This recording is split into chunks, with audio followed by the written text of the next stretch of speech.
अस्सलाम वालेकुम। आप अब तक पर देख रहे हैं खुसूसी ट्रांसमिशन। आज अहम दिन, अहम तरीन फैसला इलेक्शन कमीशन ऑफ पाकिस्तान का। इमरान खान साहब नाअहल हुए आर्टिकल 63(1)P के तहत। इस फैसले पर नाज़रीन बात करेंगे, इसके सियासी असरात क्या होंगे, जो कानूनी बहस इससे छिड़ चुकी है इस पर भी कुछ अहम सवालात उठाएंगे। बहुत सी कुछ एम्बिग्विटीज़ भी हैं इसमें कि डिस्क्वालिफिकेशन कितने अरसे के लिए हुई है, इस डिस्क्वालिफिकेशन के इमरान खान साहब के सियासी कैरियर पर क्या असरात होंगे, और बहुत सी बातें। 63(1)P के बारे में जो आपने मुख्तलिफ तज्ज़िये तबसरे अब तक सुने होंगे, सिर्फ आपके सामने ये आर्टिकल पढ़ के सुना दें। ये जो आर्टिकल स्टेट करता है, for the time being disqualified from being elected और chosen as a member of Majlis Shura, that is the parliament और a provincial assembly under any law for the time being in force. तो इससे तो जो सादा अल्फाज में इंटरप्रिटेशन यही आती है कि ये एक टेम्पररी डिस्क्वालिफिकेशन है। लेकिन नाज़रीन, मैं आपको ये बताता चलूं कि जो इस फैसले को पढ़ रहा था, जो रिटन डिसीजन आया, तो एक वो अंग्रेजी में नहीं कहा जाता कि what goes around comes around, यानी हर एक्शन का कॉन्सिक्वेंस होता है। इमरान खान साहब अपनी सियासी कैरियर के अक्सर और बेशतर औकात जो भी नैरेटिव बनाते हैं मुखालफिन के खिलाफ, वो करप्शन का बनाते रहे कि वो करप्ट है, वो चोर है, वो डकैत है, वो पैसे लेके भाग गया। इस फैसले में जो लिखा है रिटन डिसीजन में, ये तो है कि उन्होंने कुछ छुपाया, कुछ कंसील किया, लेकिन इसमें लिखा है जी कि he made the respondent made false statement and incorrect declarations.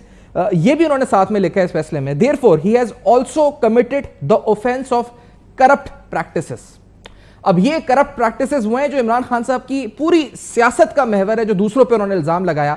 आज इलेक्शन कमीशन ऑफ पाकिस्तान ये कह रहा है कि he has been found doing corrupt practices. इसकी लीगल इंप्लीकेशंस क्या होंगी, क्योंकि अभी राना सनाउल्लाह साहब भी कह रहे थे और दीगर भी, हमने इस फैसले में भी ये लिखा है कि इस पर आगे फॉलो अप लीगल प्रोसीडिंग्स होनी है।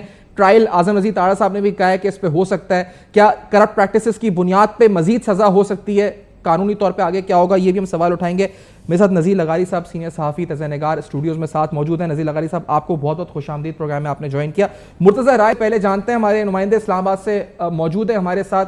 तफसीलात के इस वक्त फैसले के बाद जो वहाँ हालात थोड़े गड़बड़ हुए, अब क्या पोजीशन है? मुर्तज़ा, क्या सूरत हाल इस वक्त है? Law and order under control है? एहतजाज की सूरत हाल क्या है? क्या उसमें शिद्दत आई या अब चीज़ें अंडर कंट्रोल है? जी बिल्कुल, इस्लामाबाद में काफ़ी सूरत हाल कशीदा है, क्योंकि जब इलेक्शन कमीशन ने यह फैसला जारी किया था तो उसके बाद ही हम देख रहे थे जो हमें इलेक्शन कमीशन के बाहर सिचुएशन नज़र आ रही थी, और लग यही रहा था कि तहरीक इंसाफ के जो कारकुन हैं वो अब निकलेंगे और पूरे शहर में वो जगह जगह एहतजाज करेंगे। और बिल्कुल उसी तरह की सिचुएशन हमें नज़र आई कि मुख्तलिफ शाहराहों पर टायर जलाए गए, मुख्तलिफ शाहराहों को ब्लॉक किया गया। और इस वक्त सिचुएशन ये है कि फैज़ाबाद जो मशहूर मकाम है इस्लामाबाद का, वहाँ पर इस वक्त भी शेलिंग हो रही है और पुलिस की तरफ से हैवी शेलिंग की जा रही है, क्योंकि वहाँ पर जो कारकुन हैं उन्होंने इस वक्त जो इस्लामाबाद एक्सप्रेस हाईवे है उसको ब्लॉक करने की कोशिश की है, यानी कुराल की तरफ जो जाने वाला रास्ता है। और इस वक्त बहुत सारे शहरी वो कुराल की तरफ वापस जाते हैं, रवात की तरफ वापस जाते हैं, तो रास्ते को ब्लॉक करने की कोशिश की कारकुनों ने। तो वहाँ पुलिस ने इस रास्ते को खोलने के लिए ये दूसरी बार शेलिंग की है। अच्छा, मुर्तज़ा हमारे साथ ही रहेगा, नाम नहीं ले रहे और वापस। अच्छा मुर्तज़ा हमारे साथ ही रहे, आप जो तफसीलात बता रहे हैं, मैं नज़ीर लगारी साहब से भी पूछूं उनका इनिशियल रिएक्शन। फैसला साहब, फैसला आपने कैसे देखा?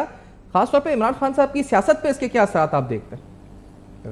अच्छा, इमरान खान साहब सियासत में सियासी अमल के जरिए नहीं आए थे। दो चीज़ें थी, एक क्रिकेट कि भाई क्रिकेट के स्टार हैं और वर्ल्ड कप जीता है, और वर्ल्ड कप टीम ने जीता था, अकेले इमरान खान ने जीता था। और उसके अलावा जनाब के वो एक बड़े जो है सोशल वर्कर हैं और उन्होंने अस्पताल बनाया है और फलां चीज़ बनाई है। ये दो बुनियादें मौजूद। तीसरी बुनियाद ये थी कि उनके ऊपर छतरी थी, उनके ऊपर साया था, उनके ऊपर मेहरबानियाँ थी, उनके ऊपर नवाज़शात थी, उनके ऊपर इस्टेब्लिशमेंट की वारी सदके वारी जाने वाली पोजीशन थी।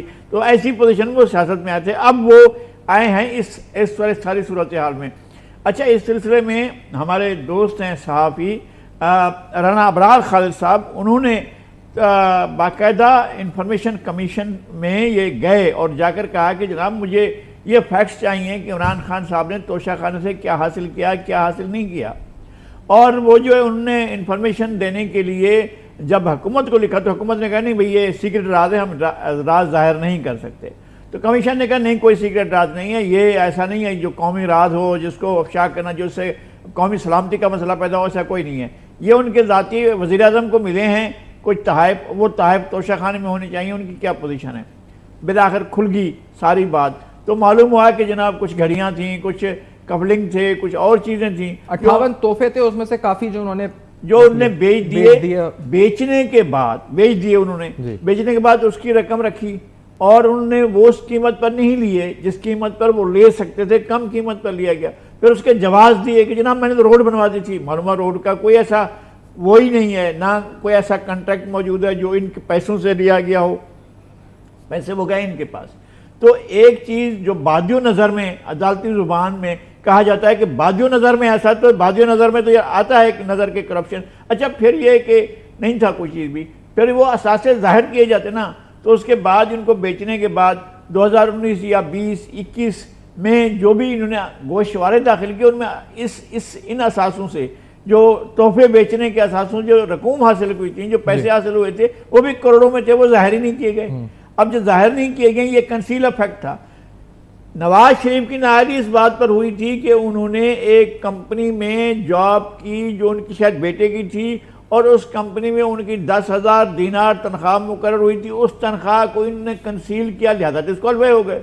और उसके लिए आर्टिकल वही लगाई गया, 962 लगाया गया, और उस पर तो नाअहली ताहयात हुई थी। 62(1)(f) की मुझे ब्रेक के बाद वापस आते हैं, इस जुमले को, इस बात को यहीं से जोड़ते हैं। ये बड़ी अहम बात है। नवाज शरीफ साहब 62(1)(f) के तहत डिस्क्वालीफाई हुआ, इमरान खान साहब 63(1)(p) का जो मामला आया है सामने, ये फैसला टेम्पररी डिसीजन क्या होती है, कानूनी तौर पे समझेंगे, सियासी मामला भी समझेंगे। इस ब्रेक के बाद हमारे साथ रहिए।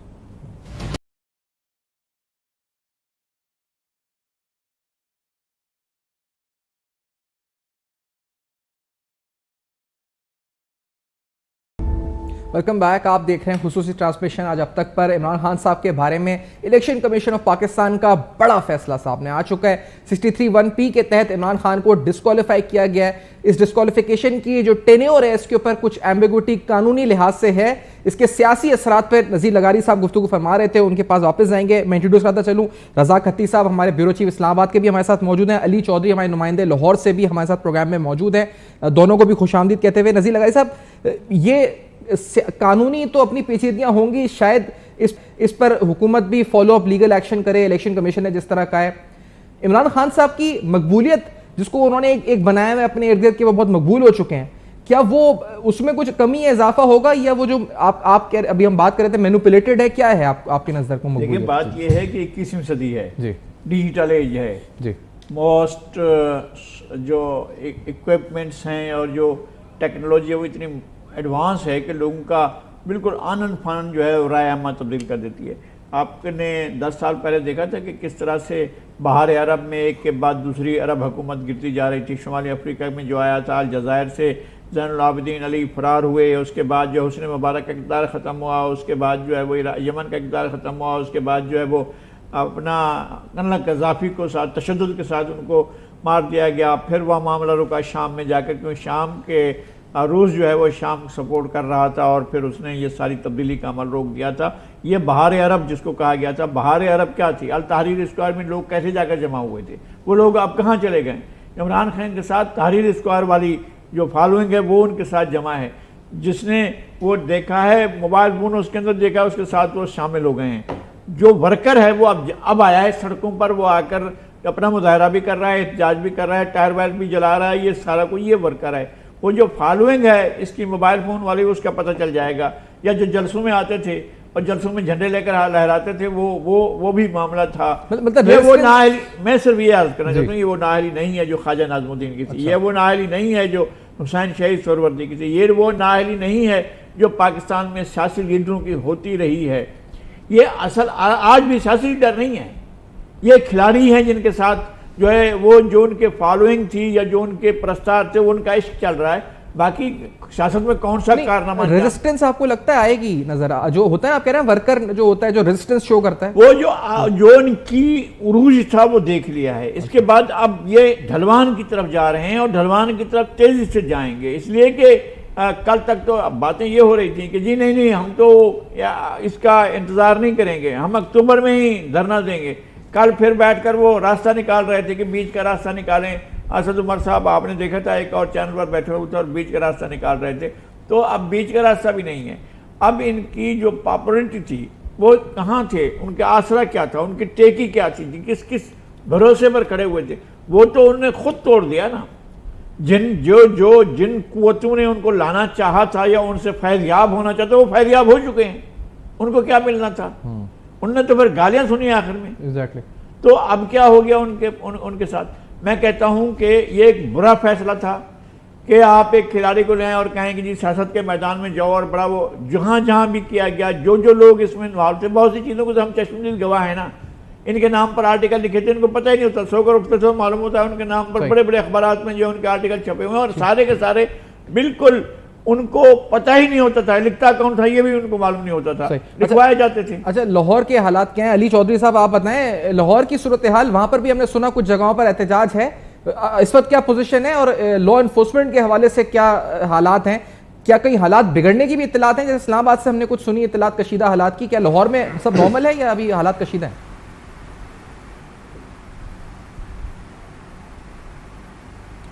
अच्छा सफ़ान, सबसे पहले तो मैं आपको ये बताता चलूँ कि ये जो आज फैसला आया है पाकिस्तान तहरीक इंसाफ के सरबराह इमरान खान के हवाले से, तो ये कोई ऐसी चीज़ नहीं थी जिसने बहुत ज़्यादा सरप्राइज़ किया पाकिस्तान तहरीक इंसाफ की क़यादत को। यहाँ के जो कि सूबाई लेवल पे जो अफराद जो कि सूबे के अंदर पंजाब के अंदर मौजूद हैं, जितने भी वज़ीर हैं, जो मुशीर हैं, उनको बहुत ज़्यादा सरप्राइज़ नहीं किया, क्योंकि कहीं ना कहीं जो है वो पाकिस्तान तहरीक इंसाफ इस चीज़ के लिए मेंटली प्रिपेयर थी। क्योंकि पिछले जो इमरान खान साहब के लाहौर में चक्कर लगते रहे हैं, मेरी आज जो है वो पाकिस्तान तहरीक इंसाफ की सूबाई क़यादत जो कि इस वक्त पंजाब में मौजूद है, जिसके अंदर काफ़ी वज़रा भी हैं, मुशीर भी शामिल हैं, उनसे मुलाकात भी हुई है, तो उनके लिए काफ़ी सरप्राइजिंग नहीं था आज का फैसला जो आया है। लेकिन जैसे ही ये फैसला अनाउंस हुआ तो हमने ये देखा कि लाहौर के जितने भी एंट्री पॉइंट्स थे वहाँ पे जो है वो कारकुनान बहुत बड़ी तादाद में जो है वो पहुँचे। उन्होंने वहाँ पे जाके शदीद जो है वो एहतजाज रिकॉर्ड करवाया। गो के कुछ ऐसे पॉइंट्स भी थे जहाँ पे सूबाई क़यादत की भी जो है बहुत बड़ी तादाद मौजूद रही है, जिसमें डॉक्टर यास्मीन राशिद जो है मुख्तलिफ जगहों पर गई हैं, वहाँ पे जो मुजाहिरीन थे उनके साथ मिलकर जो है वो एहतजाज किया है। डॉक्टर मुराद राज जो है सूबाई वज़ीर तालीम, वो भी वहाँ पे गए हैं मुख्तलिफ जगहों पे, वहाँ पे जाके एहतजाज जो है वो रिकॉर्ड करवाया गया है। बहुत से ऐसे रहनुमा हैं जिसमें वज़ीर मुशीर दाखिला पंजाब उमर सरफराज चीमा थे, उन्होंने जो है वो प्रेस कॉन्फ्रेंस करके जो है वो एहतजाज रिकॉर्ड करवाया। और कहीं ना कहीं तमाम चीज़ें जो है इनके पहले भी इल्म में थी कि ये फैसला इस किस्म का आ सकता है, क्योंकि कुछ रोज़ कबल जो इमरान खान साहब से सहाफ़ियों की लाहौर में मुलाकात हुई, हम उसमें मौजूद थे, उसमें भी जो है वो चीज़ आ रही थी कि कहीं ना कहीं जो है वो टेक्निकल नॉकआउट करने की तरफ जो है मामला जा सकता है, जिसकी वजह से काफी हद तक पे तैयार किया गया था कि जैसे इस किस्म का फैसला आए तो फौरी तौर पर रिएक्शन देना है और बाहर निकलकर जो है वो एहतजाज करना है। और पहले से मैसेजेस भी ऐसे आना शुरू हो गए थे। परवेज खट्टर साहब की एक ऑडियो सामने आई थी कि लोगों को कह रहे थे कि अगर फैसला आता है तो लोगों को निकलना है बाहर। यास्मीन राशिद साहिबा के बारे में कहा गया कि पहले से यानी तैयार थे ये लोग, तैयारी के साथ आज का एहतजाज हो रहा है। अगर ये स्पॉन्टेनियस नहीं है जो लोग सड़कों पे निकल रहे हैं, this is not spontaneous. Party का कल से अनाउंस हुआ कि जी वो होना है जो है फैसला ऐलान करेगा इलेक्शन कमीशन, तो उसके बाद से इन्होंने तैयारियां शुरू कर दी थी। सारी रात मैसेजेस होते रहे, सारी रात राब्ते होते रहे, फिर कहाँ कहाँ पॉइंट्स बनाए गए, कौन कहाँ से निकलेगा, ये सारी तैयारियां रात में लाहौर में, इस्लामाबाद में, यहाँ पर भी, कराची में भी, तो ये तैयारियां हुई थी। मैं ये कहता हूँ कि इसको हम ये टर्निंग पॉइंट पाकिस्तान की सियासत का नहीं कह सकते। पाकिस्तान के लोगों ने बड़े बड़े एहतजाज देखे हैं, बहुत बड़े इज्तिमा देखे हैं, बहुत बड़ा प्रोटेस्ट देखा है। जो एमआरडी की मूवमेंट थी, जो एआरडी की मूवमेंट थी, उससे पहले जो मुजीबुर रहमान के दौर में जो यहाँ पर हुआ, जिस तरह से खुद अयूब खान के दौर में होने वाले मुजाहरों का ये आशिर भी नहीं है। और उसके बाद बहुत से मुजाहरे होते रहे, कोई स्टेट जो हमारी इस्टेब्लिशमेंट वो कराती रही, वो भी होते रहे। ठीक है, फिर मुझे एक ब्रेक का कहा जा रहा है। नज़ीर साहब एक ब्रेक है, हम नाज़रीन ट्रांसमिशन हमारी जारी रहेगी अब तक पर खुसूसी तज्ज़िये, तबसरे, आज की पूरी सूरत हाल, बदलती हुई सूरत हाल, सब पर लेटेस्ट अपडेट्स के साथ हाजिर होंगे। एक ब्रेक के बाद हमारे साथ रहिए।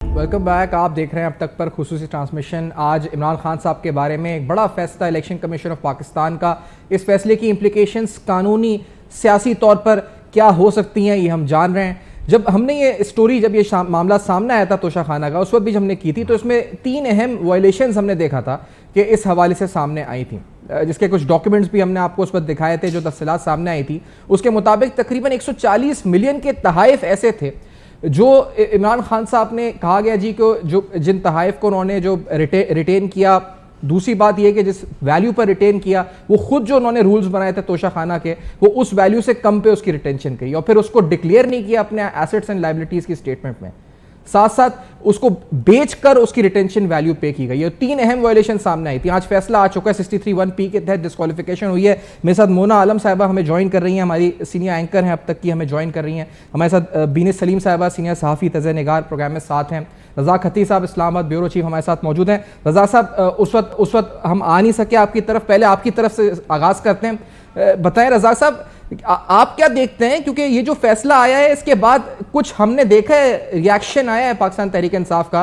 अभी नज़ीर लगारी साहब फरमा रहे थे कि शायद वो रेजिस्टेंस नहीं है जो तारीखी तौर पे देखी गई है, जो मुख्तलिफ हवाले वो दे रहे थे। आपको ये रेजिस्टेंस कैसी लगी है और क्या ये सस्टेन कर सकती है या बड़ा एहतजाज बन सकता है या ये आपको लगता है कुछ घंटे की बात है? रज़ा साहब। सैफान, बहुत शुक्रिया आपका।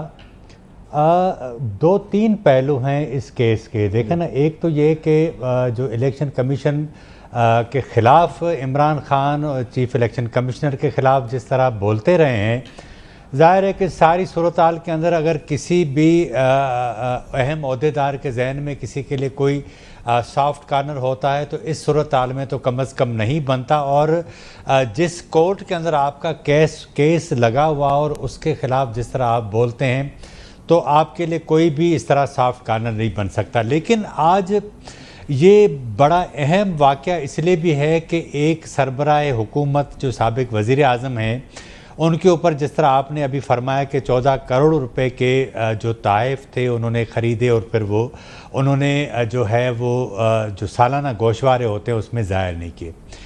अब एक तो उनका जो ईमानदारी का बयानिया था उसको आज इलेक्शन कमीशन ने उड़ा के रख दिया है। सुप्रीम कोर्ट इस सिलसिले में क्या फ़ैसला करती आने वाले दिनों में जो अदालतें हैं वो तो हम देखेंगे। लेकिन जो दूसरी बात है वो ये है कि इन 6 माह में, यानी इमरान खान के ख़िलाफ़ 8 मार्च को रवां साल जो तहरीक अदम एतमाद जमा हुई और फिर अप्रैल में हमने देखा कि वो कामयाब हुई, PDM की जो जमातें हैं उनकी हुकूमत आई। लेकिन 6 माह के दौरान हम देख रहे हैं कि नैब ने, FIA ने, इन सब जो इदारे थे उन्होंने जो हुक्मरान जमातें उनके सारे केसेस उड़ा के रख दिए और अब उनका मौक़िफ़ ये है कि हमें कोई भी सबूत नहीं मिल रहे। सवाल ये है कि ये वो इदारे जो 3.5 साल तक उन तमाम जो मौजूदा लीडरशिप है उनके ख़िलाफ़ न सिर्फ केसेस दायर करते रहे, उनके ख़िलाफ़ मीडिया ट्रायल होता रहा। अब सवाल पैदा होता है कि कोई नैब से पूछे, कोई FIA से पूछे कि भाई 3.5 साल पहले आप दुरुस्त थे या आज ये 6 माह गुजरे हैं तो ये सारे लोग जिनके ख़िलाफ़ आपने एक मुनज़्ज़म कैंपेन चलाई थी, जिनको चोर डाकू करार दिया था, आज वही जो है वो पारसा बन गए हैं। नैब कह रहा है कि हमारे पास जरदारी साहब के हवाले से कोई सबूत नहीं है। जो तीसरी बात है वो ये है कि रियासत के अंदर जो बहरान है वो मज़ीद बढ़ता जा रहा है। इमरान खान का जहाँ तक इमरान खान की बात है वो ये है कि एक तो उनका इम्तिहान है, दूसरी बात यह कि ख़ुद इस रियासत और उसके इदारों का भी इम्तिहान है। हमने देखा था कि 2017 में जिस तरह मियाँ नवाज शरीफ को अपने बेटे से तनख्वाह न लेने के इल्ज़ाम के अंदर उन्हें ताहयात नाअहल करार कर दे दिया गया। आज 14 करोड़ के जो तोहफ़े थे उसमें इमरान खान नाअहल करार दिए गए। आखिर ये सियासतदानों को नाअहल करार देने का ये सिलसिला कब तक चलता रहेगा? आपने दुरुस्त कहा कि ये इदारों का भी इसमें बहुत सा अहम सवाल है कि नैब FIA आखिरकार क्या कर रहा है। अभी राना सनाउल्लाह साहब को भी हम सुन रहे थे, वो कह रहे थे कि इससे बड़े बड़े केसेस और हैं जो पेंडिंग। मुना, आपसे मैं पूछना चाहूंगा क्योंकि इस फैसले में ये भी लिखा है, एक तो ये लिखा है कि एक फॉल्स स्टेटमेंट थी, इनकरेक्ट डिक्लेरेशन थी जिस वजह से वो डिस्क्वालीफाई हुए, लेकिन ये भी लिखा है कि he committed the offence of corrupt practices. क्या इमरान खान साहब हमेशा दूसरों के खिलाफ बयानियां बनाते रहे कि वो करप्ट हैं? आज इलेक्शन कमीशन कह रहा है कि he committed corrupt practices, he was involved in corrupt practices. क्या इससे इमरान खान साहब की मकबूलियत में या उनके अपने बयानिए में कोई फर्क पड़ेगा? आपको लगता है बतौर सहाफ़ी आप समझती हैं कोई फर्क पड़ेगा?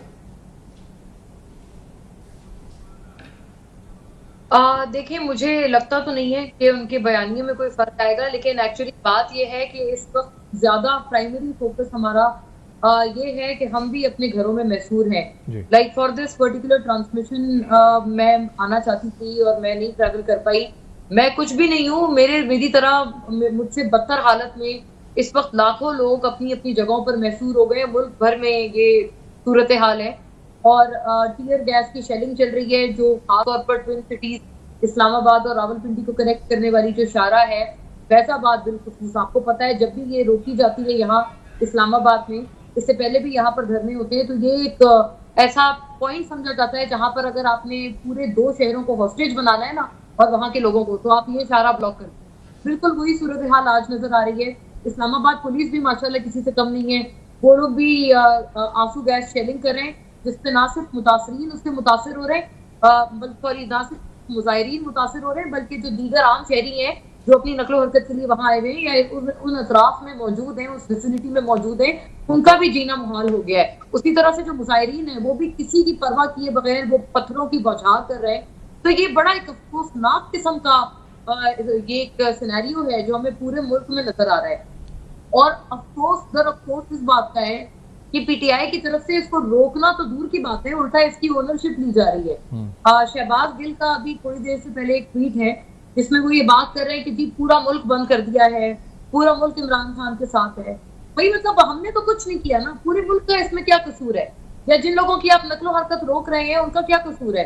खान साहब की वो वीडियो उनकी चलाई जा रही है जब वो बतौर प्राइम मिनिस्टर ये बात करते थे कि जी इदारों का फैसला है तो आप इदारों पे एतमाद करें, आप अदालत में या फिर अपने जो इदारों के रास्ते हैं वो अपनाएं, अपने कॉन्स्टिट्यूशनल राइट्स अपनाएं। ये क्या तरीका हुआ कि आपने पूरा मुल्क बंद कर दिया? अब वो बात उन पे लागू होती है कि इसका कोई राइम और रीजन नजर नहीं आ रहा। सबसे मुझे लगता है इस वक्त पिवटल फोकस उस पूरी चीज को हटा के ये चीज बन गई है कि आप आम जो शहरी है उनका आपने क्यों जीना दोबर करके रखा है।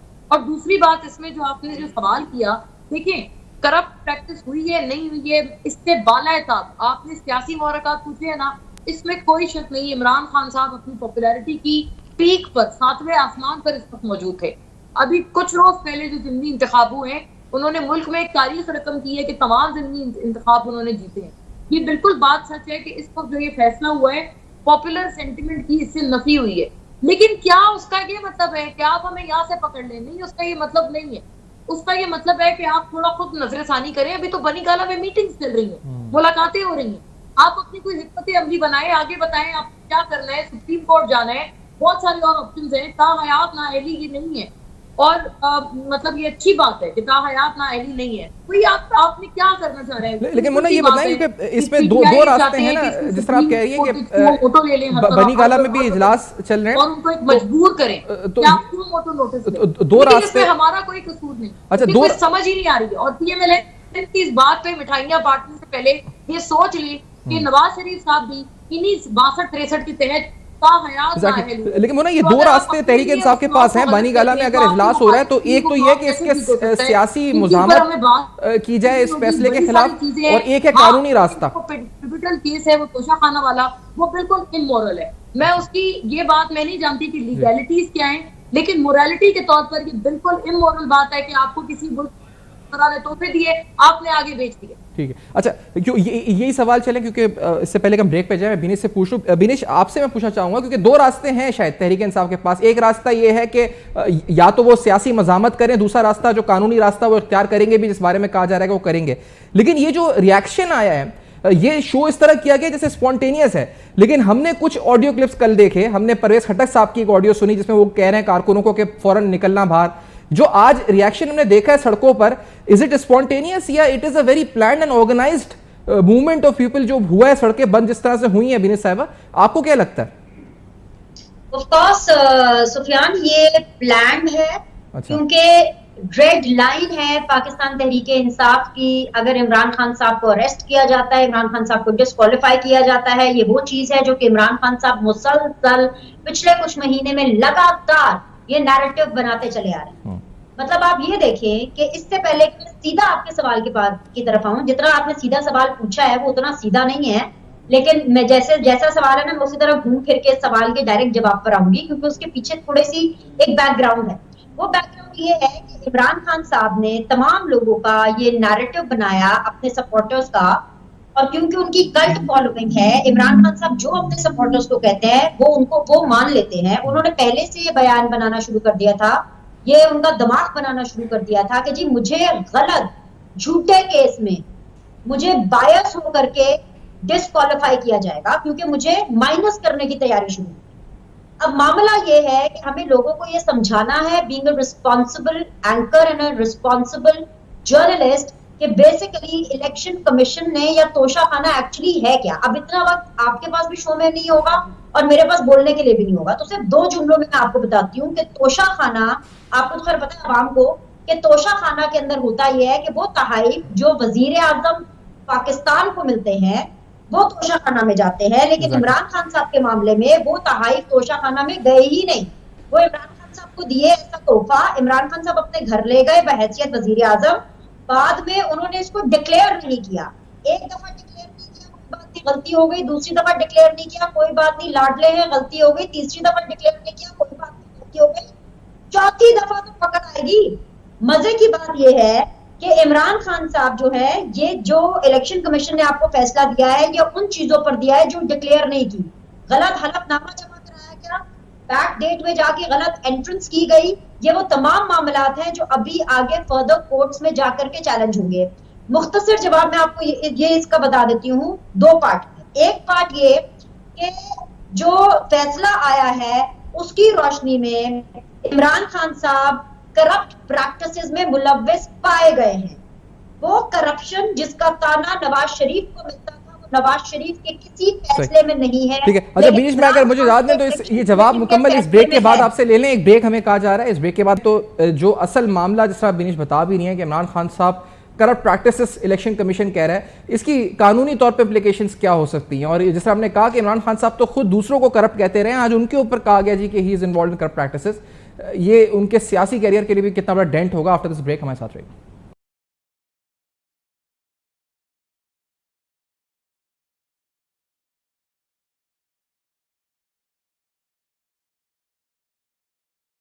वेलकम बैक, आप देख रहे हैं खुसूसी ट्रांसमिशन अब तक पर।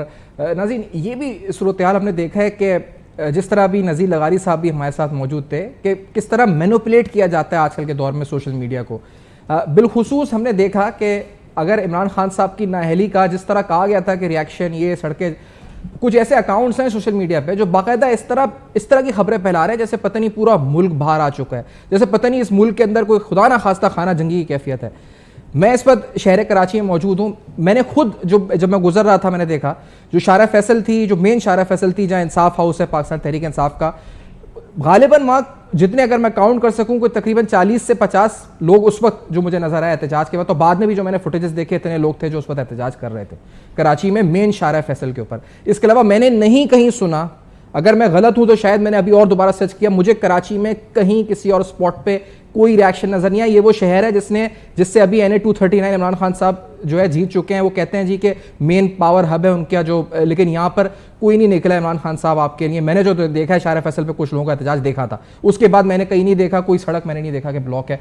एक कन्फ्यूजन, एक पैनिक सा जरूर है शहरियों में जो सोशल मीडिया के जरिए कौन से अकाउंट्स फैला रहे हैं हम सब जानते हैं, लेकिन ये मैंने कराची शहर की सूरत-ए-हाल जो आपको बतानी थी। बिनी साहब आप बात कर रही थी ये तोशाखाना क्या है, ये नाअहली जो हुई है इसके ऊपर एहतजाज ठीक है, हक है, लेकिन ये नाअहली हुई क्यों, ये जरा बिनी साहब बता रही थी, जरा और बताएं खुल के क्या हुआ मामला। जी, नाअहली की जो वजूहात जो बेसिक है आम आवाम को समझाने के लिए वन लाइनर में, वो यही है कि उन्होंने तहाइफ लिए इमरान खान साहब ने अपने पर्सनल यूज के लिए लिए और वो डिक्लेयर नहीं की। कुछ सुना सा लग रहा है ना सुफियान। 2018 से पहले जब नवाज शरीफ साहब को डिस्क्वालीफाई किया गया था, उन पर आर्टिकल 62(1)(f लगा था और तब ये कहा गया था कि नवाज शरीफ ताहयात डिस्क्वालीफाइड हैं क्योंकि उन्होंने अपनी बेटे से ली जाने वाली तनख्वाह डिक्लेयर नहीं की। वो डिक्लेयर इसलिए नहीं की थी क्योंकि वो तनख्वाह उन्होंने ली नहीं थी। यहाँ पर इमरान खान साहब ने तोहफे लिए और वो डिक्लेयर नहीं किए, बाद में लिखत परत में बहुत ज्यादा गबन है। और तीसरी चीज ये कि हलफनामा इमरान खान साहब ने जमा कराया वो भी गलत है। अभी के लिए जो डिस्क्वालिफिकेशन इमरान खान साहब की हुई है वो ताहयात नहीं है, वो आर्टिकल 63(1)(p के तहत हुई है, जिसका मतलब ये है कि वो फॉर टाइम बीइंग है। जब तक ये असेंबली है तब तक डिस्क्वालिफिकेशन है, तो ये एक सिंबॉलिक डिस्क्वालिफिकेशन है, क्योंकि इमरान खान साहब तो इस असेंबली में वैसे ही वापस नहीं जा रहे। लेकिन जो ज्यादा खतरनाक बात है वो ये है, जो कि मैं अपना आर्गुमेंट कंप्लीट करना चाह रही थी, वो ये है कि आगे क्योंकि फौजदारी मुकदमात बनने हैं, आगे अदालतों में ये मामला जाना है, तो उसमें गलत हलफनामा जमा कराने में, करप्शन के अंदर मुलव्वस होने में आर्टिकल 62(1)(f यानी ताहयात नाअहली भी इमरान खान साहब के ऊपर लग सकती है। वो ज्यादा खतरनाक चीज है। अब इस पूरे मामले के अंदर हमें ये चीज बिल्कुल समझना होगी कि इस मुल्क के अंदर नवाज शरीफ सियासत नहीं कर सकता क्योंकि वो नाअहल है। इस मुल्क में इमरान खान भी सियासत नहीं कर सकता क्योंकि वो अभी टेम्पररी नाअहल है और आगे वो परमानेंट नाअहली की तरफ जा रहा है। तो क्या बाबुओं ने इस मुल्क में सियासत करनी है? अगर सियासतदानों ने नहीं सियासत करनी तो सियासत कौन करेगा?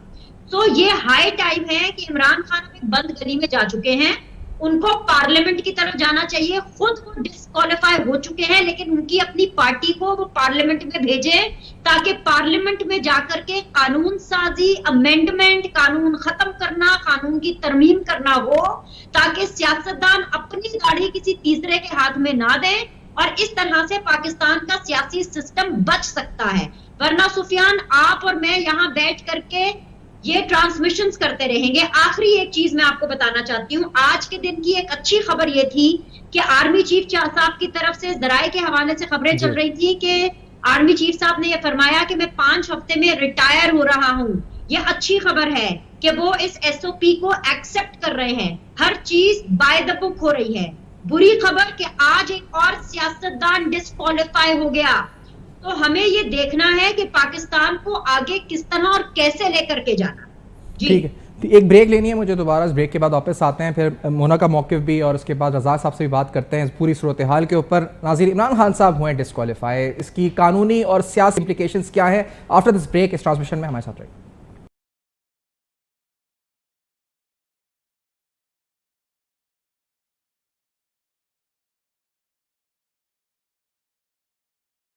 Welcome back. आप देख रहे हैं आज खुसूसी ट्रांसमिशन। इमरान खान साहब की नाअहली का फैसला हो चुका है। इमरान खान साहब जिनकी पूरी सियासत दूसरों को करप्ट कहते हुए गुजरी है, आज उन पर खुद कहा गया है कि he is involve in corrupt practices, और इस बुनियाद पर इलेक्शन कमीशन के फैसले में यह कहा गया है कि the office is directed to initiate legal proceedings and to take follow-up action under section 192 subclause 2 of the election act। अब आजम नज़ीर ताड़ साहब ने कुछ देर कबल जो कॉन्फ्रेंस की थी और जो हुकूमती प्रेस कॉन्फ्रेंस जो थोड़ी देर पहले हुई थी, तो उस प्रेस कॉन्फ्रेंस में ये जिक्र हुआ था कि इस बुनियाद के ऊपर राना सनाउल्लाह साहब ने भी कहा था कि लीगल प्रोसीडिंग्स भी आगे इनिशिएट हो सकती हैं कि करप्ट प्रैक्टिसेस की बुनियाद पर, और बहुत से माहिर कानून ये कह रहे हैं कि उस बुनियाद पर भी डिस्क्वालिफिकेशन हो सकती है। मैं आपको ये बता रहा था कि ये भी बार बार प्रोपेगेंडा और मैनिपुलेट किया जा रहा है कि जैसे पूरा मुल्क बंद हो चुका है। ऐसा नहीं है। सोशल मीडिया पे कुछ क्लिप्स देखकर आप ये ना समझेंगे पूरा मुल्क बंद हुआ है। मैं इस वक्त कराची का आपको बता सकता हूं, मैंने बताया जिस तरह सब रोडें खुली हैं, एक जगह इलेक्शन कमीशन पे कहा जा रहा है कि कुछ लोग बैठे हुए एहतजाज कर रहे हैं, जो उनका कानूनी आईनी हक है, बैठ सकते हैं, लेकिन कराची शहर खुला हुआ है। तो ये आप, और इसी तरह से पूरे मुल्क के बारे में भी जिस तरह से मनफी इत्तलात फैलाई जा रही हैं, ये गलत है। ये मुल्क के साथ ना खेलें ऐसे वक्त में जब पाकिस्तानी मईशत, पाकिस्तान में वैसे ही सेंटिमेंट्स इतने वीक हैं। ये ना करें जी कि मुल्क के साथ आप ऐसा करें कि खुदा ना खासा खाना जंगी की सूरत हाल मुल्क में हो चुकी है। ये गलत है। ये इस तरह की सियासत से मुल्क का नुकसान है और किसी का नहीं है। रज़ा साहब, कानूनी कार्रवाई क्या हो सकती है इमरान खान साहब के खिलाफ? मजीद इस पर लीगल प्रोसीडिंग क्या हो सकती है? क्या उनकी मजीद 5 साल की डिस्क्वालिफिकेशन हो सकती है बेस्ड ऑन दिस के करप्ट प्रैक्टिसेस में इन्वॉल्व है वो?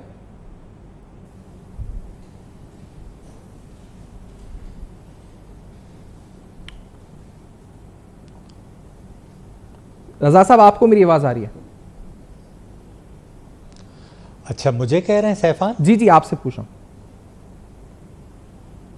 अच्छा, मैं ये कहना चाह रहा था कि आपको याद होगा कि जब मियां नवाज शरीफ को नाअहल करार दिया गया था जी, तो उनसे जो पार्टी की जो उनकी जो सदारत थी वो भी आला अदलिया ने वापस ले ली थी, और उसके बाद फिर जो सेनेट के इंतखाबात हुए थे उसमें जो मुस्लिम लीग नून के टिकट दिए गए थे वो टिकट वापस हुए और वो तमाम सेनेटर्स का जो स्टेटस था वो आज़ाद हो गया था। अब ये भी यहाँ बातें शुरू हो गई हैं कि क्या तहरीक इंसाफ के चेयरमैन इमरान खान साहब के पास पार्टी की जो चेयरमैनशिप का ओहदा है वो रहेगा या नहीं रहेगा, और हुकूमत क्या इस सिलसिले में आला अदलिया में इस हवाले से कोई पिटीशन दायर करेगी या नहीं।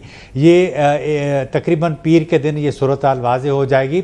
लेकिन तोशाखाना के हवाले से मैं आपको आज एक और भी बात शेयर करूं कि 2021 के सितंबर में, यानी अभी हम अक्टूबर में बात कर रहे हैं, तो इसी तहरीक इंसाफ की हुकूमत ने कहा था कि ये जो गैर ममालिक के सरबराहों की जानिब से जो पाकिस्तान के सरबराहान को तोहफे दिए जाते हैं उनकी मालूमात अफशा करना जो है वो कौमी मुफाद और कौमी सलामती के मुनाफी है। लेकिन फिर वक्त और हालात ने जिस तरह पलटा खाया उसमें हमने देखा कि उसी राइट टू इंफॉर्मेशन एक्ट की बुनियाद पर मौजूदा हुकूमत ने ये तमाम इंफॉर्मेशन ओपन की, और उसके नतीजे में साबिक वज़ीर आज़म जो तहरीक इंसाफ के चेयरमैन इमरान खान को उनको नाअहल इलेक्शन कमीशन ने करार दे दिया, और उनके ऊपर ये डिक्लेयर हो गया कि उन्होंने करप्ट प्रैक्टिसेस की हैं और उसके ऊपर फौजदारी मुकदमा भी दायर किया जाए। तो पाकिस्तान में इत्तफाक ये है कि बीबी की शहादत के बाद यूसुफ रज़ा गिलानी नाअहल हुए, फिर मियाँ नवाज शरीफ हुए और अब इमरान खान हुए हैं।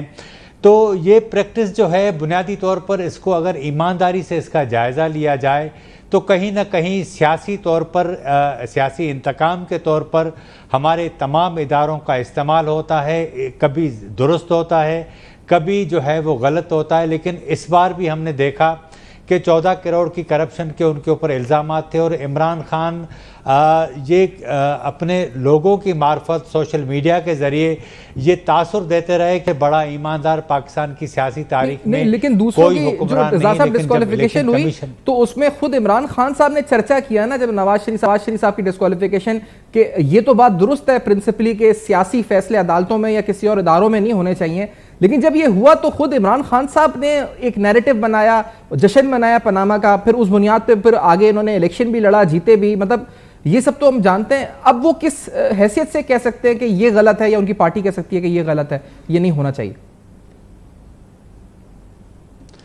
सैफान, एक बात जहन में रखें, ये 3.5 साल जो इमरान खान की हुकूमत के थे उसको मैंने पार्लियामेंट में इंतहाई करीब से जो है वो उसका मुशाहिदा किया, देखा। बुनियादी तौर पर होता ये है कि पार्लियामेंट जो है वो तमाम इदारों की उसे माँ कहा जाता है। आप जितना उसको मुस्तहकम करेंगे उसमें उसकी ताकत बढ़ती है, नतीजे में उसका जो असर है तमाम इदारों पर पड़ता है। लेकिन इमरान खान का जो 3.5 साल पौने 4 साल की हुकूमत का जो पार्लियामेंट के हवाले से ट्रैक रिकॉर्ड है उसकी मैं आपको याद दहानी करवाऊँ। उन्होंने इब्तदा में पहले ही महीने में ये ऐलान किया था कि तमाम इजलासों में वक्फा सवालात का जो पहला हफ्ता होगा उसमें वो जवाब देंगे, लेकिन उन्होंने ऐसा नहीं किया। पार्लियामेंट में आना और वक्त देना इस हवाले से भी उनका ट्रैक रिकॉर्ड कोई अच्छा नहीं।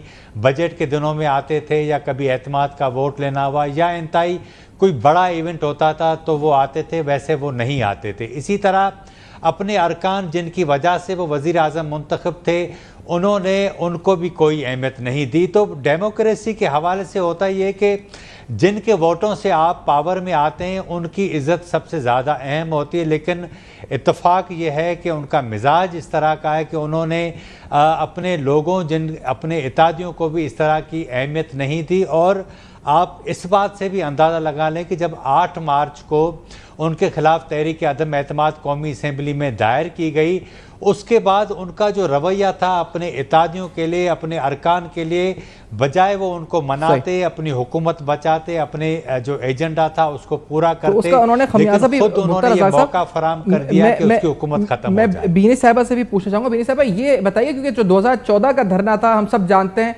कि ताहिरुल कादरी साहब जो स्ट्रीट पावर थी बेसिकली वो वहां से आई थी। इसी तरह इमरान खान साहब की जो भी आप देखें तो उनकी पार्टी की बारे में कहा जाता है कि रेजिस्टेंस इतनी ज्यादा वो शो नहीं की। अच्छा, मुझे एक ब्रेक का कहा जा रहा है, इस वक्त ब्रेक है, इस ब्रेक के बाद हम वापस आते हैं। नाज़रीन, ट्रांसमिशन जारी रहेगी, आफ्टर दिस ब्रेक हमारे साथ रहेगा।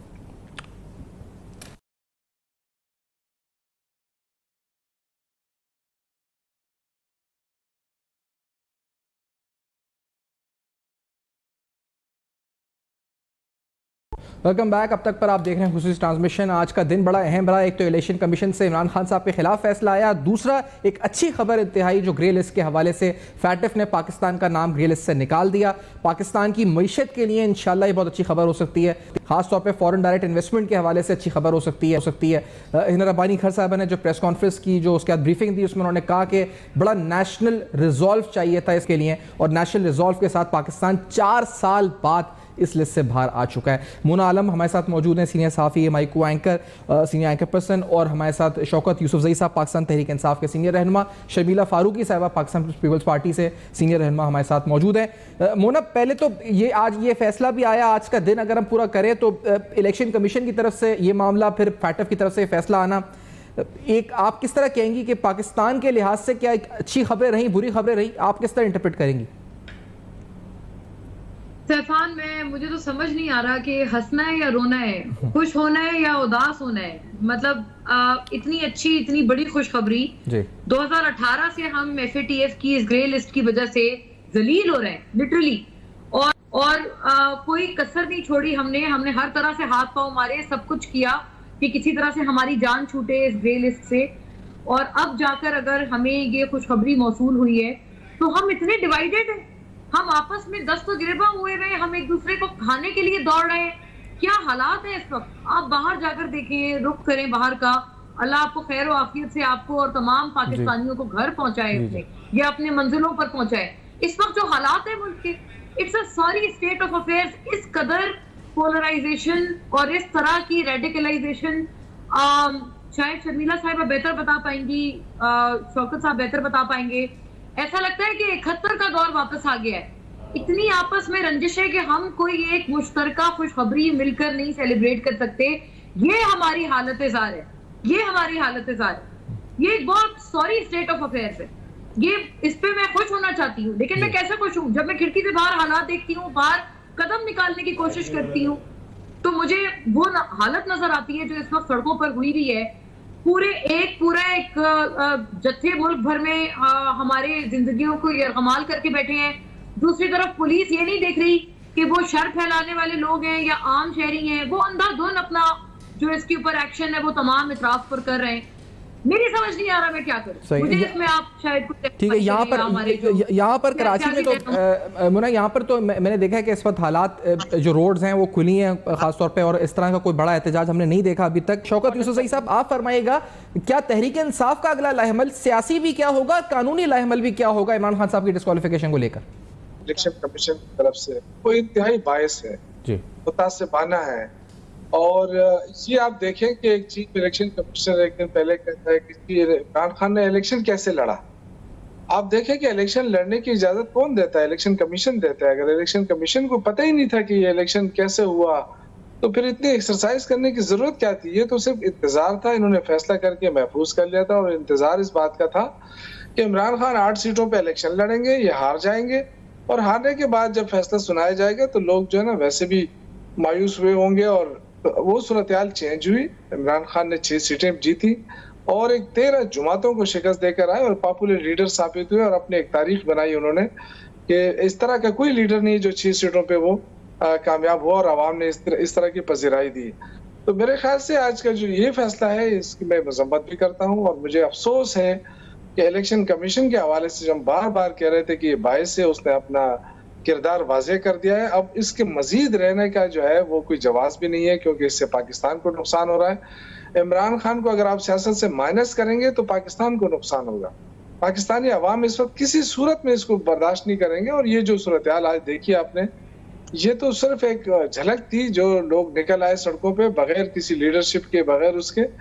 और अगर कल परसों जिस तरीके से हम ऑर्गेनाइज करके निकलेंगे, जिस तरह की हमने देखा था कल भी एक ऑडियो परवेज खट्टक साहब के सामने आई थी, जिसमें वो ये इस तरह के फैसले ना कोई शौकत करेगा ना, ये तो बदमाशी है। एक ऑडियो इस तरह की सामने कल आई जिसमें देखा गया कि परवेज खट्टक साहब कह रहे हैं कारकुनों को कि आपको बाहर आना है। जिसने तो आज जो ये हुआ, ये क्या ये एहतजाज आपका प्लान था इमरान खान के खिलाफ? अरबों रुपए जो भी अगर हुआ, जितने लोग भी थे, और आके पाकिस्तान के आप तक मेरी आवाज आ रही है शौकत साहब, करना चाहते हैं आप ये? और दूसरा जो आपने FATF के बारे में बताया, देखिए मेरी आवाज शायद नहीं, जद्दोजहद थी, कोशिश थी इमरान खान की हुकूमत की, कि उन्होंने ये मेहनत कर करके इस मुकाम तक पहुंचाया और आज अल्लाह के फजल से ये फैसला आया। ये कोई इस हुकूमत का कारनामा नहीं है इम्पोर्टेड हुक्मरानों का, ये वो जो 3-3.5 साल जो इमरान खान ने कोशिश की, मेहनत की, उसकी हुकूमत है, कोरोना के बावजूद मईशत को संभाला। शौकत अब तक मेरी आवाज नहीं आ रही है, मैं कोशिश करता हूँ अगर आपसे आप तक आवाज पहुंच सके, सवाल पहुंच सके।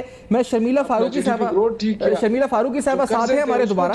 ये आज क्या सूरत हाल आप देखें, आपके जो शर्मिला फारूकी साहब आप तक आवाज आ रही है? आपका खजाना खाली है, टोटल आपके रिजर्व। जी शर्मिला फारूकी साहब आपसे पूछना चाहूंगा, पहले फैटफ के बारे में आपका रिस्पांस क्या है कि ये जो फैटफ का फैसला आया है इसको कितना खुशाइंद आप देखती हैं, इसका आपका इनिशियल रिएक्शन क्या है इसके ऊपर? और उसको टेक्निकल बुनियादों पे या दोस्त दांधी के जरिए अगर उसको रोकने की कोशिश करेंगे वो रुकेगा नहीं। अब 2/3 अक्सरियत इंशाल्लाह ये है इमरान खान, लेकिन मसला ये है कि अक्सर इंतखाबात कराना नहीं, आवाज नहीं आ रही शौकत यूसुफ साहब को, आवाज नहीं जा रही हमारी। ये तमाम इदारों को इस चीज को देखना चाहिए कि मुल्क किस तरफ जा रहा है। अच्छा एक ब्रेक ले लेते हैं, इस ब्रेक के बाद आके इस आवाज के मसले को हल करते हैं। आफ्टर दिस ब्रेक नाज़रीन वापस आते हैं, इस ट्रांसमिशन में हमारे साथ रहेगा।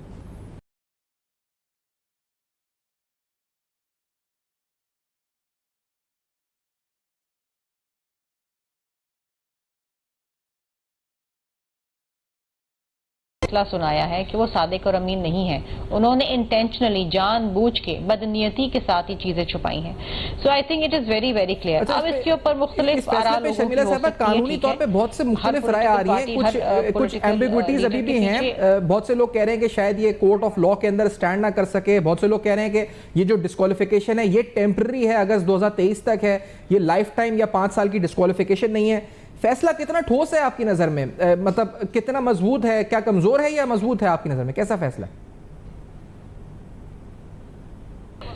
देखिए बात यह है कि चाहे डिस्क्वालिफिकेशन अगले जनरल इलेक्शन तक हो जी, चाहे ये डिस्क्वालिफिकेशन 5 साल तक की हो, चाहे ये डिस्क्वालिफिकेशन 1 दिन की हो, डिस्क्वालिफिकेशन आई है।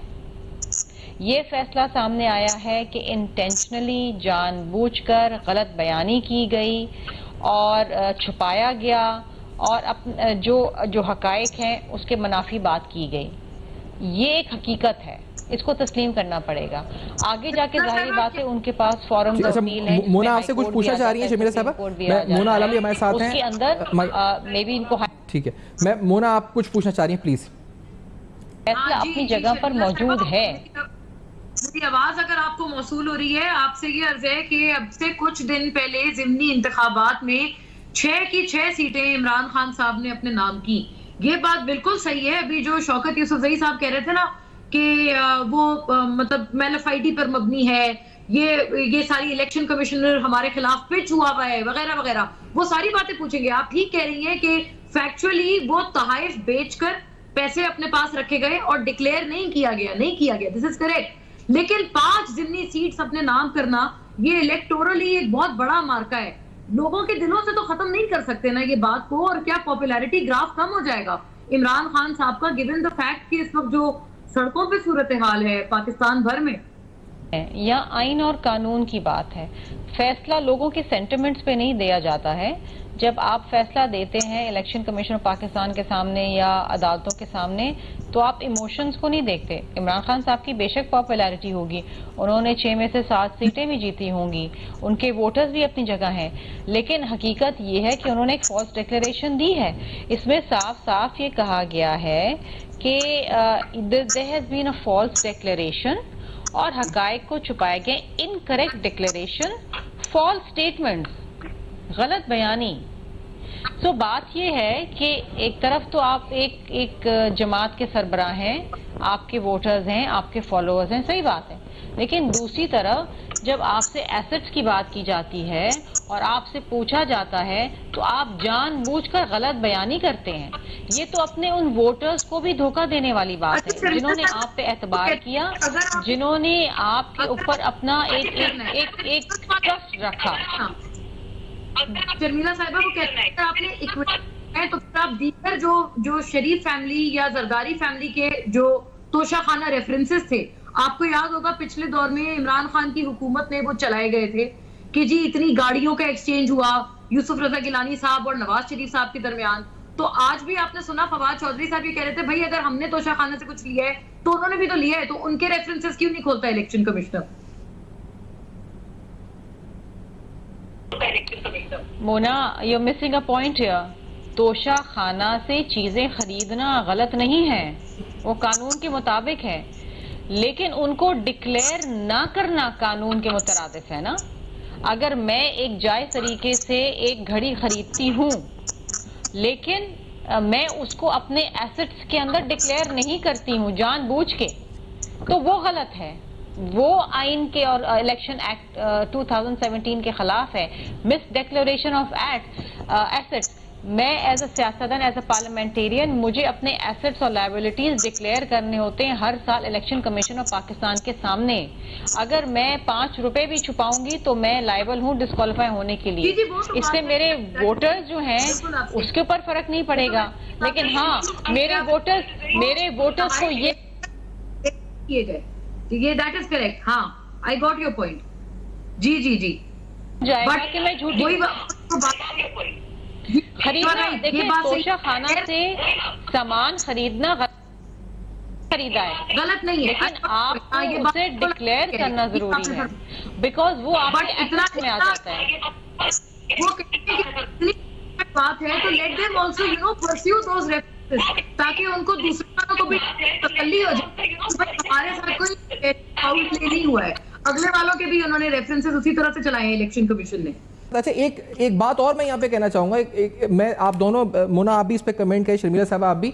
राना सनाउल्लाह साहब ने ये ट्वीट किया है कि आईबी ने, यानी इंटेलिजेंस ब्यूरो ने ये रिपोर्ट दी है उनको कि पूरे मुल्क में जो एहतजाज भी अगर हुआ है कहीं तो 40 से 50 लोग से ज़्यादा कहीं नहीं है, जो राना सनाउल्लाह साहब कोट कर रहे हैं इंटेलिजेंस ब्यूरो को, और वो पंजाब की बात कर रहे हैं, स्पेसिफिकली पंजाब की, कि पंजाब में जहाँ जहाँ एहतजाज हुआ है 40 से 50 से ज़्यादा लोग नहीं हैं। तो क्या ये जो लॉन्ग मार्च और फाइनल कॉल का एक जो था ना कि एक बहुत फाइनल कॉल आने वाली है, क्या वो भी बबल बर्स्ट हो गया है या बाकी में लोग ज्यादा हैं? शर्मिला साहब, आपका पॉइंट ऑफ व्यू पहले इस पे जाना चाहूंगा। क्या राना सनाउल्लाह साहब सही कह रहे हैं?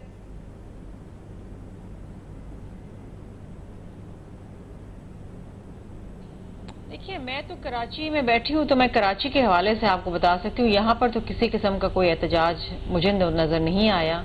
हाँ, अगर घर में बैठ के ट्विटर पे लोग एहतजाज कर रहे होंगे तो वो अपनी जगह है, दैट इज समथिंग एल्स, लेकिन मुझे ऐसा कोई नजर नहीं आया। शायद इलेक्शन कमीशन ऑफ पाकिस्तान के दफ्तर के बाहर चंद लोग बैठे हों और एहतजाज कर रहे हों, हो सकता है। देखिए, फॉलोअर्स उनके हैं, उनके वोटर्स हैं, जाहिर बात है उनको धचका तो लगा है, और मैं समझती हूँ उनको सबसे बड़ा धचका ये लगा होगा कि इमरान खान साहब जो सादिक और अमीन बनते हैं और सच्चाई और इंसाफ की बात करते हैं, उन्होंने इतनी मामूली सी चीजें छुपाई। अगर आपने घड़ी खरीदी है और आपने आगे घड़ी बेची है, और अगर आपने कोई चीजें वहां से ली, आई थिंक कोई एक पेन भी थी या कुछ थी, तो आप उसे डिक्लेयर तो करते कि मैंने खरीदा है, एटलीस्ट शुड हैव डिक्लेयर्ड। अगर आपने 10,000 रुपए की चीजें खरीदी हैं और आप 8,500 रुपए की डिक्लेयर कर रहे हैं, तो जो 1,500 रुपए आपने छुपाए वो झूठ है ना, it is a lie, it's a false declaration, it's incorrect declaration, और that is liable to lead to disqualification। तो इसमें किसी और को कसूरवार ठहराने की बजाय अपने आप को कसूरवार ठहराएं कि अगर आप सच बोल देते और सच्चाई से हर चीज डिक्लेयर कर देते तो ये नौबत ना आती।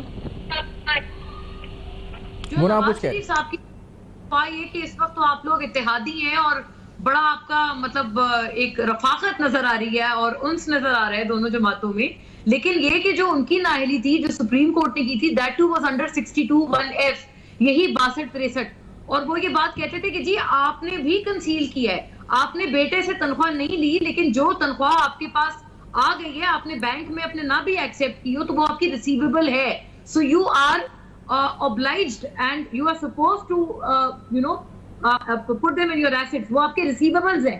सैफान आई थिंक इकोनॉमिक्स और फाइनेंस पे प्रोग्राम करते हैं, he will bear me on this कि रिसीवेबल्स भी आपके डिक्लेयर होने चाहिए when it comes to returns.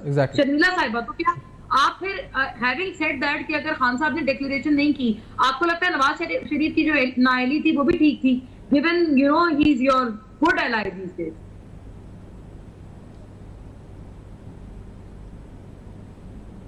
देखिए, मियां नवाज शरीफ साहब के केस के अंदर ये हुआ था कि उनकी मनी ट्रेल की बात की जा रही थी, एवनफील्ड अपार्टमेंट्स के हवाले से, कि वो कहाँ से खरीदे उन्होंने, वो पैसा कहाँ से आया और कहाँ से वो पैसा उन अपार्टमेंट्स के अंदर खरीदने में इस्तेमाल किया गया। लेकिन उनको डिसक्वालीफाई किया गया उस अकामे के ऊपर जिसके ऊपर वो शायद तनख्वाह लेते थे या नहीं लेते थे, जो उन्होंने शायद डिक्लेयर करी या ना करी। ठीक है, अगेन एक अदालत का फैसला है, उसको चैलेंज किया जा सकता है, चैलेंज हुआ है। अगेन अदालत की वो फाइंडिंग्स थी कि जी वो डिक्लेयर नहीं हुआ। तो देखिए, एक सियासतदान के लिए it is very very important क्या लाजमी है कि आप अपने एसेट्स और लायबिलिटीज डिक्लेयर करें, बल्कि सिर्फ अपने नहीं बल्कि अपने स्पाउस के भी। मियाँ साहब को अपनी बीवी और डिपेंडेंट बच्चों के भी एसेट्स डिक्लेयर करने, मुझे अपने मियाँ के और बच्चों के भी एसेट्स डिक्लेयर करने। अगर कहीं भी कोई मिस डिक्लेरेशन होती है तो मेरे ऊपर एक्शन हो सकता है। ये बहुत इंपॉर्टेंट, और ये हम सब इसकी अहमियत समझते हैं कि इलेक्शन कमीशन ऑफ पाकिस्तान के सामने कितना ज़रूरी है, और अपने इनकम टैक्स रिटर्न्स और टैक्स रिटर्न्स ये कितने इंपॉर्टेंट हमारे लिए। क्योंकि देखिए, वी आर पब्लिक रिप्रेजेंटेटिव्स। जब हम पब्लिक को रिप्रेजेंट करते हैं तो हमें हर चीज अपनी डिक्लेयर, हम पब्लिक स्क्रूटनी के लिए क्यों हमारी हर चीज खुली होती है, because we are public representatives. हमें एक प्रेसिडेंट सेट करना होता है। आइन और कानून के अंदर अगर हम कोई भी मिस डिक्लेरेशन करते हैं, कोई चीज छुपाते हैं, झूठ बोलते हैं, बहुत से लोग डिस्क्वालीफाई हैं क्योंकि उन्होंने ड्यूल नेशनैलिटीज रखी हुई थी, उन्होंने दो नेशनैलिटीज रखी हुई थी, लेकिन डिक्लेयर सिर्फ पाकिस्तानी की थी। जब पता चला कि उनकी कोई दूसरी नेशनैलिटी तो वो डिस्क्वालीफाई हो गए। लेकिन आप कोई चीज छुपा नहीं सकते, यू कैन नॉट हाइड। कुछ चीजें आइन के अंदर जो बात आ रही है या इत्तलात हम तक मौसूल हो रही है, अगर शौकत यूसुफजई साहब हमारे साथ होते तो वो बेहतर बता पाते इस बात को। कह रहे हैं कि पंजाब और केपी असेंबलीज डिसॉल्व करने का एक फैसला है जो कि बनीगाला में बैठक चल रही है अभी भी। इस किस्म की कोई कुछ बातें अंडरवे हैं। अगर ये चीज होती है तो ये तो बड़ा कॉन्स्टिट्यूशनल क्राइसिस आ जाएगा आपकी गवर्नमेंट के लिए।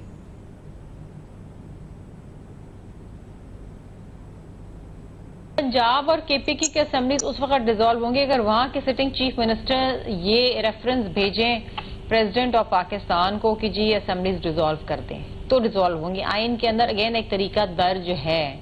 Of course it will lead to further chaos in the country. एक तरफ तो हम फाटफ की ग्रे लिस्ट से पाकिस्तान को निकलने पे मुबारकबाद दे रहे हैं, उसको सेलिब्रेट कर रहे हैं। शायद कुछ पॉलिटिकल स्टेबिलिटी पाकिस्तान के अंदर आ जाए, स्टॉक मार्केट्स बेटर परफॉर्म करें, इकोनॉमिक कंडीशंस बेहतर हो जाएं। दूसरी तरफ जो है हम इस किस्म की बातें करें तो देखिए इट्स अनफॉर्चुनेट, एक शख्स की खातिर आप पूरे मुल्क को दाव पे लगा रहे हैं, एक शख्स की खातिर। तरीकेकार ये है कि इमरान खान, देखिए हम सियासतदानों की जिंदगी में ऐसे उतार चढ़ाव आते हैं। The best option for Khan साहब राइट नाउ इज कि वो एक जो ड्यू प्रोसेस ऑफ लॉ है उसको फॉलो करें, हाई कोर्ट के अंदर अपील के अंदर जाएं और वहां देखें कि क्या फैसला आता है। Maybe he gets relief from there. ये जो बात अगर हो भी रही है, नॉट डिस्क्वालीफाइड फॉर लाइफ। नहीं तो इस बात पे अगर हो भी रही है तो बाकी लोगों को किया ये कितनी अलार्मिंग बात है, क्योंकि कुछ दिन कबल ये बात हो रही थी, शर्मिला साहब कुछ दिन पहले ये बात हो रही थी कि खान साहब दोबारा असेंबली में आने का सोच रहे हैं, या इस तरह की खबरें आ रही थी कि असेंबली में वापस आ सकते हैं अगर ये शर्त हो जाए या ये पूरी हो जाए या साइफर की तहकीकात हो जाए तो असेंबली में आ सकते हैं। अगर इस तरह का फैसला आता है, क्योंकि ये बहुत बड़ा यू टर्न हो जाएगा एकदम से कि एक तरफ आप असेंबली में वापस आने की बात कर रहे हैं और फिर आप ये कहें कि हम केपी और पंजाब से ही अलहदगा हो रहे हैं, और क्या परवेज इलाही साहब ऐसा करेंगे आपको लगता है शर्मिला साहब? तो आई डोंट थिंक सो कि इमरान खान साहब कभी भी असेंबली में वापस आना चाहते थे। जब वो वजीर आजम भी थे तो भी वो असेंबली में नहीं आते थे, उस पार्लियामान को इज्जत नहीं देते थे जिसने उसको वजीर आजम बनाया, और उसके बाद भी वो नॉट सीरियस। अगर वो सीरियस होते पार्लियामेंट में आने के लिए तो तमाम सीटों पे खुद ना खड़े होते। क्या उनकी जमात में कोई ऐसा बुर्दबार या ऐसा कोई शख्स उनको नहीं मिला जो उन सीटों पे खड़े करें? अब जाहिर बात है उनको ये बात मालूम है कि वो एक सीट रख सकते हैं, बाकी 5 उनको खाली करनी है और फिर 45 दिन बाद फिर उस पर इलेक्शन होगा। आपको पता है इलेक्शन के ऊपर कितना पैसा और कितनी एफर्ट होती है, ये कोई मजाक नहीं है। इन्होंने तो ये इलेक्शन प्रोसेस को ही मजाक बना दिया ना। थी या स्ट्रेटजी थी, इसकी भी कोई समझ नहीं लगती कि आपने उन सीट्स को क्यों चुना और सिलेक्टिव इस्तीफे क्यों कबूल किए। या तो किसी का ना करते या फिर आप सबका कर लेते। ये इसमें भी कोई मतलब समझ नहीं आती। Obviously the speaker is from People's Party. अच्छा, एक ब्रेक की तरफ में जाना है, इस ब्रेक के बाद वापस आते हैं, ट्रांसमिशन जारी है, एक ब्रेक लेते हैं, ब्रेक के बाद वापस आते हैं हमारे साथ रहिए।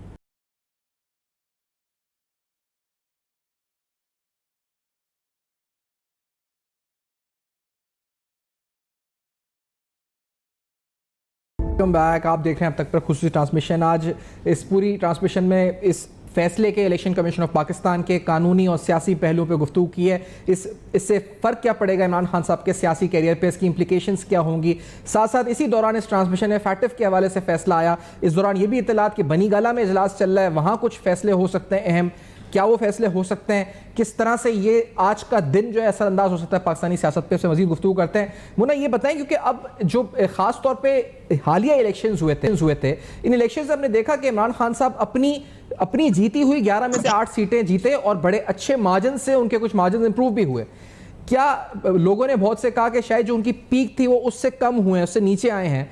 आज आपको लगता है कि शर्मिला जिस तरह कह रही थी कि इलेक्शन कमीशन का फैसला आया है, उसके बाद लोग इस तरह शहर कराची में नहीं निकले सड़कों पे जिस तरह और आप कह रही हैं इस्लामाबाद में है, तो क्या वाकई में उनकी पॉपुलैरिटी की जो पीक थी वो अब नहीं है, वो गिरी है, उसमें गिरावट आई है, आपको लगता है? नहीं सैफान, आई थिंक अदरवाइज, बल्कि इनके आउस्टर से पहले इनकी हुकूमत तो बिल्कुल और इनकी पार्टी बिल्कुल बुरा हाल हो गया था। ये लोग पिट चुके थे। इनके अपने लोग कहते थे कि हम लोग अगला इलेक्शन के मुंह से हम लोग उसके लिए वोट मांगेंगे।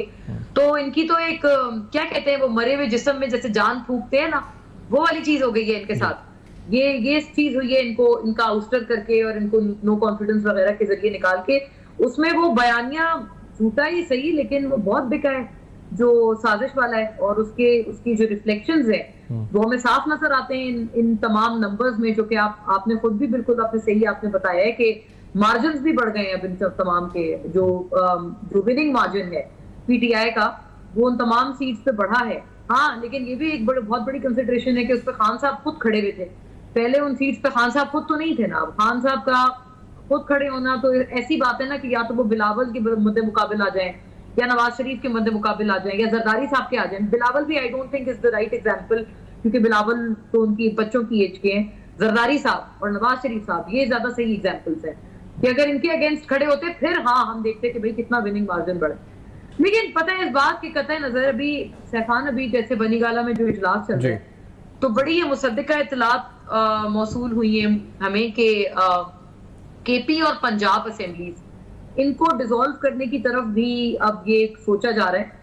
बहुत लोग खान साहब को तसल्ली भी दे रहे हैं कि जी ये सिर्फ इस टर्म की आपकी है डिस्क्वालिफिकेशन, अगला इलेक्शन आप फिर मजे से लड़ें, क्या हो गया भाई। आप बल्कि और पॉपुलैरिटी वेव के ऊपर आप टुकड़ों घोड़े की तरह भागे उस पर। तो वो कहते हैं कि नहीं जी ये तो, क्योंकि उनको इतनी होप्स नहीं लग रही है कि सुप्रीम कोर्ट इसको इनके हक में ओवरटर्न करेगी। You know why? आपको भी आई थिंक इससे बेहतर पता है, क्योंकि लेकिन ये जो एक और इंतजार जो था लोगों का वो लॉन्ग मार्च का था, फाइनल कॉल का था कि वो उन्होंने कहा था इमरान खान साहब ने कि अक्टूबर में ही होगी। आज के डिसीजन के बाद क्या फिर अगर ये डिसीजन हो जाता है केपी और पंजाब वाला तो वो फिर ओवरलैप कर जाएगा, यानी लॉन्ग मार्च पीछे और फिर ये अगर डिसॉल्व करते हैं असेंबलीज को, या फिर ये दोनों साइमल्टेनियसली कर सकते हैं कि एक तरफ लॉन्ग मार्च भी कर दें और इधर से प्रेशर बनाने के लिए असेंबलीज भी डिसॉल्व या इस्तीफे दे दें। तो ये हो सकता है कि साइमल्टेनियसली अटैक करें ज्यादा प्रेशर डालने के लिए। यही अपेरेंटली नजर आ रहा है कि एक ऑल आउट स्ट्रेटेजी की तरफ जाया जा रहा है। अच्छा, ऑल आउट स्ट्रेटेजी की तरफ आप कब जाते हैं? आप तब जाते हैं जब आपको उम्मीद कम नजर आ रही होती है। अगर सुप्रीम कोर्ट से इनको उम्मीदें नजर आ रही होती हैं तो ये यकीनन इस ऑल आउट स्ट्रेटेजी पे ना जाते। आप बिल्कुल ठीक कह रहे हैं। यही इत्तलात है कि एक तरफ असेंबलीज को डिसॉल्व करें जो इनके पास सूबाई असेंबलीज हैं, और दूसरी तरफ लॉन्ग मार्च, साइमल्टेनियसली हर तरफ से प्रेशर एक्सर्ट करें। और इसी वजह से क्योंकि सुप्रीम कोर्ट ने अगर नवाज शरीफ को इनके ही दायर की हुई पिटिशन पे अंडर द सेम 62-63 नाअहल किया है, तो सुप्रीम कोर्ट, आपको पता है अदालत तो चलती अपने प्रेसिडेंट्स पर है। अदालत ये कैसे कहेगी कि नहीं जी हमने उस वक्त तो किया था, लेकिन अब चूंकि इलेक्शन कमीशन ने इसी के तहत आपको भी कर दिया है डिस्क्वालीफाई, तो हम इसको कहेंगे कि ये गलत किया है, लेकिन जो हमने किया था वो ठीक था। I don't think this can be done. अगर पिछला प्रेसिडेंट सुप्रीम कोर्ट अपना ही लेकर चले तो मुझे ये यकीनन ये कोई लीगल माहिर बेहतर बता पाएगा, लेकिन मेरी अपनी जो एक लिमिटेड सोच है लीगल पर्सपेक्टिव से, और जो एटलीस्ट जो सहाफी जो एक तजुर्बे से नजर आती है बात, तो यही है कि सुप्रीम कोर्ट अपने प्रेसिडेंट को कभी भी नहीं झुटलाती। कभी भी ये सुप्रीम कोर्ट नहीं कहती जो हमने जी पहले किया है वो गलत था और जो आज हम कर रहे हैं वो वही चीज। लेकिन इसमें एक जाविया और भी है। वो जाविया ये है कि ये इस बात पे भी चैलेंज करने जा रहे हैं कि election commission is not a court of law, और वो 62 या 63 के तहत डिस्क्वालीफाई नहीं कर सकता। और ये मामला क्योंकि फैसल वाडा वाले केस में जो डुअल नेशनैलिटी का है उसमें भी ज़ेर समाअत है, तो ये अगर ये प्ली ली जाती है कि इलेक्शन कमीशन ही नहीं है वो जुरिस्डिक्शन उसका कि वो डिस्क्वालीफाई कर सके जो ऑलरेडी ज़ेर समाअत है, तो फिर शायद उसका प्रेसिडेंट फैसल वाडा केस से मिलता है उस लिहाज से अगर देखा जाए तो। जी बिल्कुल, आप सही कह रहे हैं, यू आर राइट कि उस केस में इनके पास थोड़ा सा ग्राउंड आ जाएगा बेहतर, लेकिन फैसल वाडा का केस पे कोई स्ट्रॉन्ग फुटिंग्स पर तो नहीं चल रहा ना सुप्रीम कोर्ट में। उनको हाई कोर्ट ने डिस्क्वालीफाई किया, उन्होंने अपना इस फैसला ये अपना चैलेंज किया सुप्रीम कोर्ट में। सुप्रीम कोर्ट में जो हालिया रिमार्क्स थे जस्टिस मंसूर अली शाह के, वो ये थे कि फैसल वाडा अपने एक पुराने पासपोर्ट की बुनियाद पर कह रहे हैं कि जी ये तो मैंने नेशनैलिटी नॉमिनेशन पेपर्स फाइल करने से पहले गिव अप कर दी थी। तो वो कहते हैं आपका तो जो ये आपका जो पासपोर्ट है उसकी अपनी जब लिमिट एक्सपायर हो गई है तो उसको आप बुनियाद बनाकर ये बात कैसे कर सकते हैं। तो फैसल वाडा के बारे में मंसूर अली शाह साहब के रिमार्क्स आप आखिरी अगर देखिए, उन्होंने कहा है कि एक और झूठ पकड़ा गया, फैसल वाडा साहब का एक और झूठ पकड़ा गया, इस तरह का उनका एक रिमार्क था विच वॉज वेरी अलार्मिंग और वो बड़ा एम्बेरसिंग रहा। तो अगर उस हिसाब से भी चल रहे हैं तो वो स्ट्रॉन्ग फुटिंग्स पर तो वो केस नहीं चल रहा अभी तक। तो जो उसकी प्रोसीडिंग्स है, I don't want to preempt anything, लेकिन अभी तक ऐसा लगता है कि गालिबन फैसल वाडा साहब को अगर उसमें रिलीफ ना मिले तो फिर क्या होगा, क्या उसी की बुनियाद पे हम कहेंगे कि सुप्रीम कोर्ट ऑब्वियसली वो भी इनको फेवर नहीं करेगा खान साहब। और दूसरी तरफ नून लीग को आप कैसे देखते हैं, क्योंकि नून लीग को शायद इस पूरे जो जब से उनकी गवर्नमेंट पीडीएम की आई है मेरे ख्याल से एक या दो ही मौके मिले हैं जो वो कुछ सेलिब्रेट कर सकें। मुसलसल माशी फैसलों के लिहाज से, हर लिहाज से उनके लिए मुश्किल फैसले जिससे नेगेटिव रिएक्शंस ही आए हैं उनके लिए, उनके बयानिया भी कमज़ोर हुआ, उनकी पॉलिटिक्स भी सफ़र हुई। एक फॉरेन फंडिंग केस की रिपोर्ट शायद और एक आज का फैसला, और ये कहा जाता है कि नून लीग बयानिया नहीं बना पाई उस तरह से या ट्रेंड्स नहीं बना पाई सोशल मीडिया पे। आज इस मौके को, इस अपॉर्चुनिटी को सही तरह कैपिटलाइज किया है, आपको लगता है या आज भी इन्होंने सही नहीं इस पे फुल टॉस पे छक्का नहीं मारा इन्होंने इस दफा भी? नहीं, कुछ भी नहीं सैफान, मेरा तो नहीं ख्याल है, बल्कि सोशल मीडिया पे तो गोस वॉरफेयर में तो वैसे भी नून लीग काफी पीछे है। पीटीआई ने बड़ा उसके ऊपर उस दुनिया को कॉन्कर किया है, लेकिन जो एटलीस्ट मीडिया का बयानिया था ना, जो 2013 से 18 तक की हुकूमत थी नून लीग की, उसमें तो ये बड़ा पुख्ता बयानिया था। आप याद करें, आज तक वो हर जबान पर वो जुमला है वोट को इज्जत दो, हर जबान पर जुमला है मुझे क्यों निकाला, नवाज शरीफ साहब का जीटी रोड रैली। उस वक्त तो इनके बयानिए मतलब ऐसे स्ट्रॉन्ग हुआ करते थे कि पीटीआई परेशान हो जाती थी।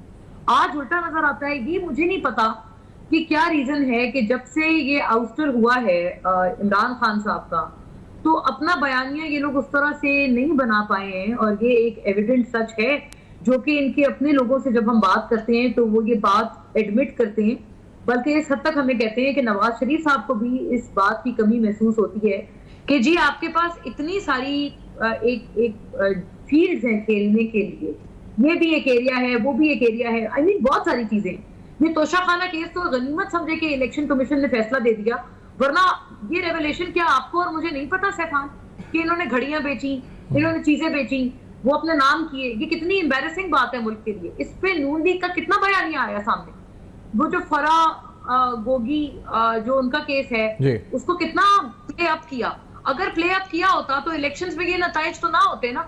नून लीग के क्या नताइज निकले इस इलेक्शंस में? ये इलेक्शन में नताइज निकले कि पीपल्स पार्टी ने जो अच्छी कारकर्दगी दिखाई वो जबरदस्ती अपने नाम लिख रहे हैं कि जी वो देखे 2 वोट ज्यादा बढ़ गए शहबाज शरीफ के। ओ भाई, वो आपके वोट नहीं है, वो पीपल्स पार्टी है। अगर पीपल्स पार्टी ने आपको अभी टाटा गुड बाय कर दिया तो those are not PMLN votes. मतलब अब पीएमएलएन के ये दिन आ गए कि वो पीपल्स पार्टी को कह रहे हैं कि जी इनके वोट भी हमारे हैं और तुम्हारे भी हमारे हैं, और ये 13 पार्टियों में जितना जो भी जीत जाता वो सारे हमारे। No, it doesn't go like this.